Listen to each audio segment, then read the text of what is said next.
Welcome back to Turning Point Tuesday, here on SecretSpool. I'm Jesse, and tonight's story dives into what happens when the idea of family gets twisted into something that excuses harm.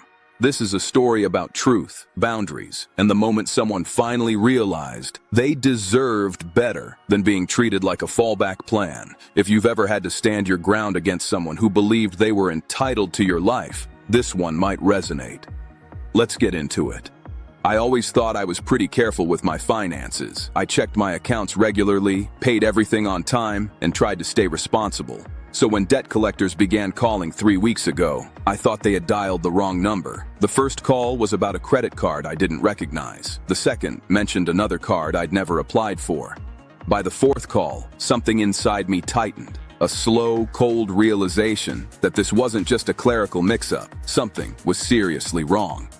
When I finally downloaded my credit report, I felt my heart thud against my ribs. 4 credit cards, all opened roughly 18 months ago, all tied to my social security number, all carrying balances that added up to more than $12,000. I stared at the screen, trying to make sense of it, telling myself it had to be some kind of mistake.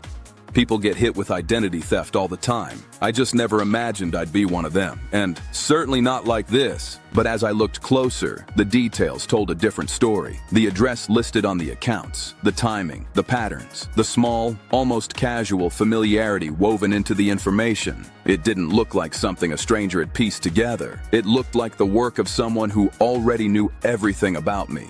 And the only person who matched that description was my mother. The same person who told me she needed my social security number for taxes when I was younger and who had held on to that information ever since. When I confronted her, I wasn't angry at first. I was confused, overwhelmed, hoping there was some explanation I hadn't considered. But she didn't even flinch. She didn't deny it or act surprised. She just sighed in this irritated way, like I was inconveniencing her by discovering the truth. The very first thing she said was, "After everything I've done for you," as if raising me somehow entitled her to use my identity and thousands of dollars of credit. I felt this strange mixture of shock and heartbreak settle in my chest. Then the family whirlwind began. My aunt called, scolding me for being dramatic and insisting I should just pay off the debt because that's what family does. A cousin messaged me calling me cold and ungrateful. And my mother, she began posting on social media about how she felt abandoned and how hard it was to have a child who refused to support her. Strangers were commenting words of comfort, praising her strength. They had no idea she was talking about a debt she secretly put in my name. There was a moment, right in the middle of all the noise, when I found myself rereading the messages people were sending her.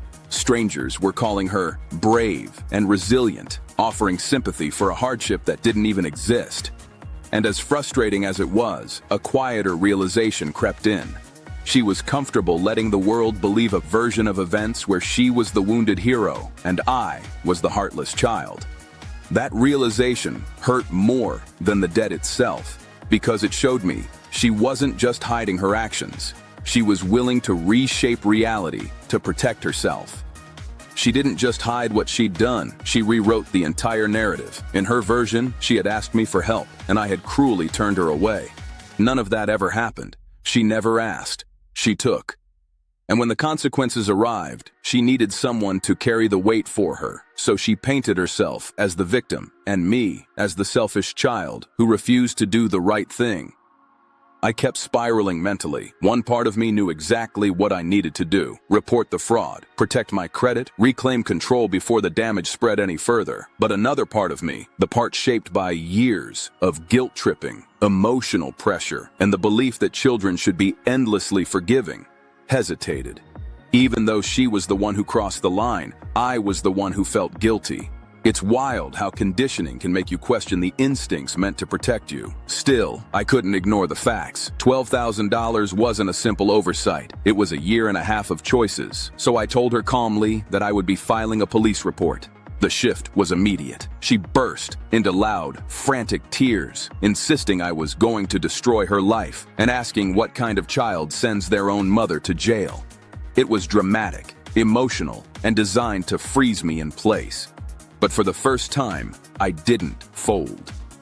Within an hour, my aunt called again, this time yelling. She said I was cruel, ungrateful, that I owed my mother loyalty. But no one asked the obvious question. Why didn't my mother owe me honesty? Why didn't she owe me respect? Why was her fear of consequences more important than the consequences she dumped onto me? Somehow, everyone expected me to fix the situation she created, and no one cared about the impact it had on my life. The true turning point happened late one night. I sat at my kitchen table with every document laid out. Credit reports, timelines, statements, notes from collectors. And as I looked over the mess, something inside me settled. For 18 months, she had used my identity. She had every opportunity to admit it, to ask for help, to take responsibility. She chose secrecy instead. She chose to let the problem grow. She chose to let it become my burden. As I sat there at the kitchen table, another thought surfaced, one I had avoided for years. This wasn't the first time she'd crossed a line and expected me to carry the fallout. It was just the first time the consequences were big enough that I couldn't ignore them. I started remembering small moments from my childhood, the times she'd said, "You owe me," or "You wouldn't have anything without me." Back then, I took those words as jokes or stress talking. But now, laid out beside credit reports and overdue notices, they felt like the early pieces of a pattern I never recognized until it touched something I couldn't afford to lose. In that moment, I realized this wasn't just about money. It was about entitlement, about the belief that she was allowed to cross any boundary because she was the mother. My boundaries didn't exist in her world. My privacy didn't exist. My autonomy didn't exist. Only her needs mattered. Once I saw that clearly, the guilt I'd been carrying began to feel less like loyalty and more like training. Training she relied on to keep me silent. The guilt didn't disappear instantly, but something loosened. The next morning, I filed the police report, not out of anger or revenge, but out of necessity. I needed to protect myself. I needed to reclaim control of my own life. The backlash began immediately. Relatives insisted I forgive her, fix the problem, stop being difficult. But not a single person asked how the situation affected me. Their concern only extended as far as her comfort. People talk about forgiveness like it's a universal cure, as if you can simply forgive someone who refuses to change, refuses to grow, refuses to acknowledge the harm they caused. But forgiveness is not a substitute for accountability, and family is not a shield for harmful behavior. I finally understood that I wasn't cruel for refusing to absorb her consequences. I was simply choosing myself for the first time. I don't know what the future holds. I don't know if I'll ever have a normal relationship with her again, or if it's even healthy to try. I'm close to going no contact, and the more I think about it, the more I realize that distance might be the only way to protect my peace. Sometimes the turning point isn't a dramatic event. It's the quiet decision to stop letting harm disguise itself as love. I kept thinking about how much energy I'd spent over the years trying to keep the peace, trying not to upset her, trying to earn a version of love that didn't come with strings attached. And in that moment, standing on the edge of a decision that could reshape my future, I realized how exhausting it had been to carry responsibility for someone else's stability. I had never asked her to shrink herself for me, yet she seemed to expect me to bend my entire life around her choices. Recognizing that imbalance made the path forward clearer than I wanted to admit.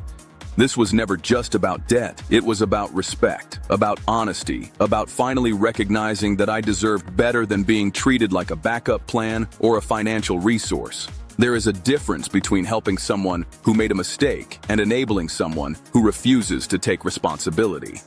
I had spent years blurring that line, and this was the moment it finally snapped into focus.